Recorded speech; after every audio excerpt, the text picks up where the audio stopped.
नमस्कार जय जगन्नाथ मु सौम्य स्वागत करुछि आपन सत्य डेवोशनल यूट्यूब चैनल को। तो चलंतु आरंभ करिबा महापुरुष अच्युतानंद दासंक कृत 46 पटलर द्वितीय भागर 31 पटल मूल पिंड तत्व। अच्युत उवाच अच्युत पुणी पचारई भो प्रभु तत्व दिय कही ए जीव जन्मर वृत्तांत शुणिले पापु हे विमुक्त जड़ देहरे जड़ मन प्राण की परि नेला स्थान ए कथा बुझाई कहिब मो मनु संदेह दहिब सूक्ष्म तत्वर मूल पिंड किपरि हेला गर्भ भांड ए जीव पिंडे स्थान पाई गर्भ काहाकु रहे ध्याई से काले किबा कर्म करे कि रूपे कि भावे संचरे से कथा बुझाइण कह सकल संदेह मोद निराकार वाच शुणतु अच्युत निगड़ तत्व बुझाइण देबा केते प्रकृति पुरुष जड़ चैतन आगरु कहिछि तोते सृष्टि स्थिति लय कालर सर्जना अनादि ब्रह्मार लीला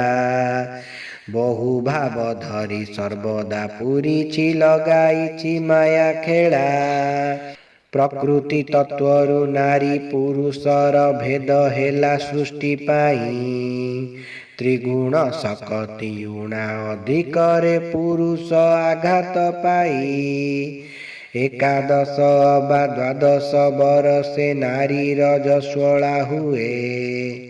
केही बा अधिक बयस होइले पूर्ण यौवन पाए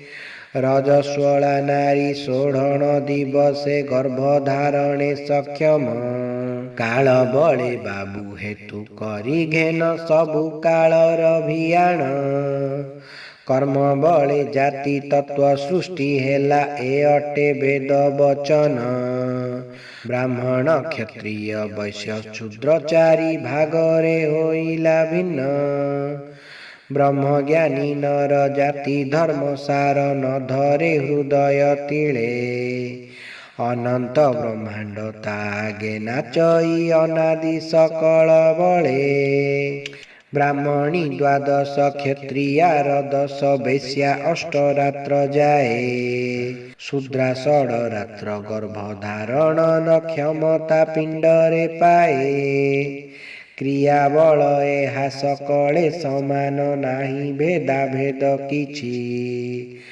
शास्त्र संहितारे समाज बंधन करिछंती क्रिया बाछि स्थूल सूक्ष्म कर्म भेदरे पिंडर भव शक्ति हेला भिन्न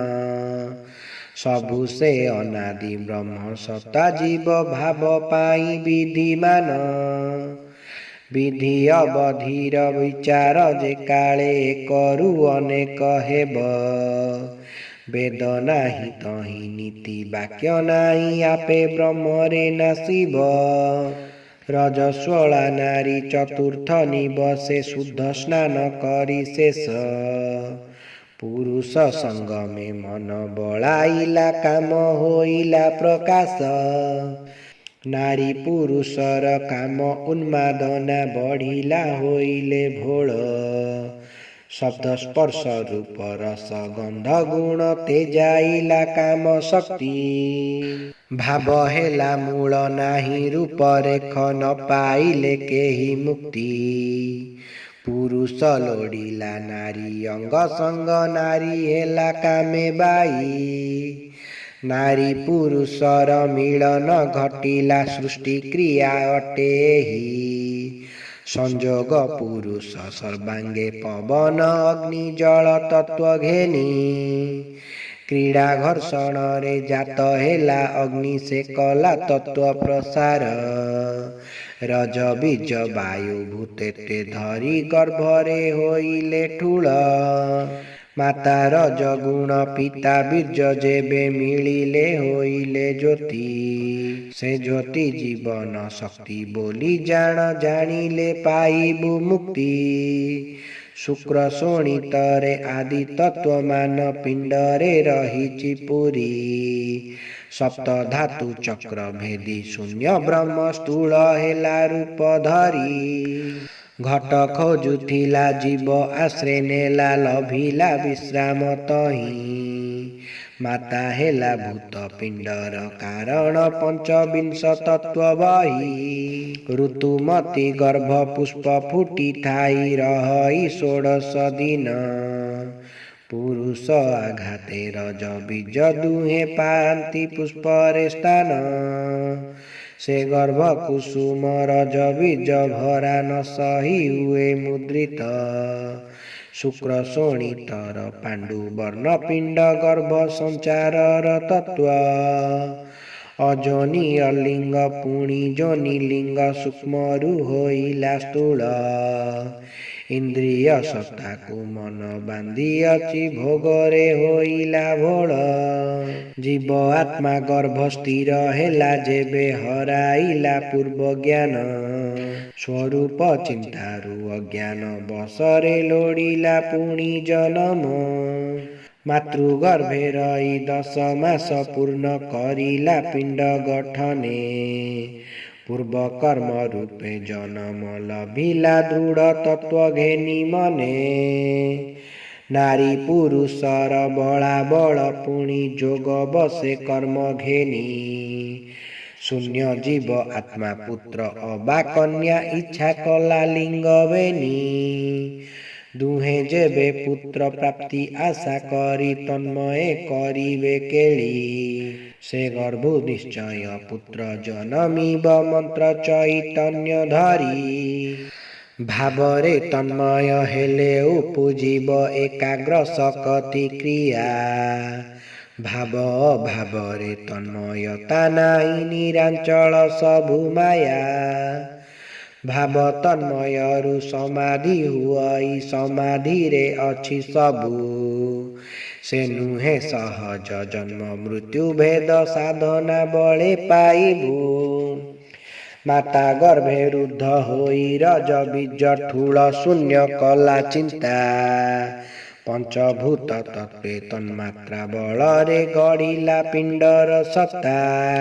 विचारी अछई सेई भूत तत्व कहिछि आगरु तते रस तत्व मांस मेद अस्ति शुक्र मज्जा शपथ सहिते माता पुष्पे बिंदु ढल ढल होई वर्ण बेदे वर्ण हेला दिन मास धरी स्वरूप आवरी आकार इच्छा करिला अणाकारु हेला आकार संभव काल बलर भियाण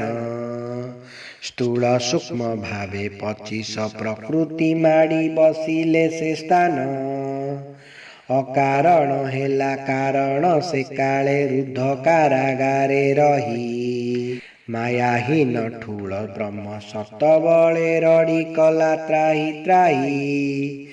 शून्यरु पवन पवनरु वेद वेदरु होइला जल जलरु पृथिवी ए तत्वरे मातृगर्भर विचार कर मास भेद ठूल रज बीज गर्भे धइला भिन्न आकार पिंड मीन रूप तापर कच्छप कच्छपरु नरसार कंठ कटी तालु कर करांगुली पाद हृद गृहलिंग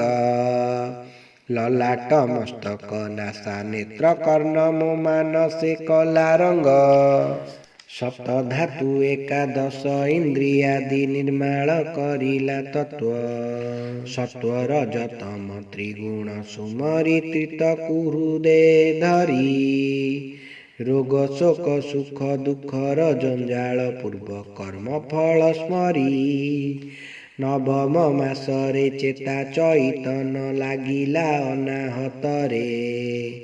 प्रसन्न झंकार शब्द शब्द रूप ब्रह्म रूपरे 25 प्रकृति माता गर्भुटाणी 10 मासे जन्म देले महामाया पासे बंधा हेला जीव भूली गला सबु बेले खोजिला संसार किस अछि काहि अनुभव कला सबू सेही माया खेल सारी देला दिने चाली गला एही भबू अटे जीवर मातृगर्भ कथा जन्म मरण वृत्तांत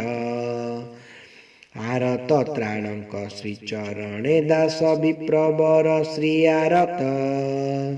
इति श्री 46 पटले अच्युत निराकार संवादे मूल पिंड तत्व वर्णने नाम 31 पटल। जदि आपण मानक आमर भिडियोटी भल लगे तेज मो चैनल को लाइक शेयर सब्सक्राइब करने को अनुरोध। जय जगन्नाथ जय पंचसखा।